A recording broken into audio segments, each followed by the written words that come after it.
যোৰহাট আৰক্ষীৰ ড্ৰাগছৰ বিৰুদ্ধে অভিযান।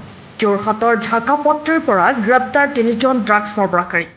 তেওঁলোকৰ পৰা ড্ৰাগছসহ নগদ ধন জব্দ। আৰক্ষীয়ে এক গোপন সূত্ৰৰ পম খেদি ঢাকাপট্টিৰ মুস্তাকিম আলীৰ ঘৰৰ পৰা ড্ৰাগছসহ ড্ৰাগছ সৰবৰাহকাৰীকেইটাক গ্ৰেপ্তাৰ কৰে। আৰক্ষীয়ে গ্ৰেপ্তাৰ কৰা ড্ৰাগছ ব্যৱসায়ীকেইটা হৈছে কালিম সুৰেশ্বৰী, ফাৰুক আৰু আনজনৰ নাম এতিয়াও জানিব পৰা হোৱা নাই। এই সন্দৰ্ভত আৰক্ষীয়ে তদন্ত আৰম্ভ কৰিছে।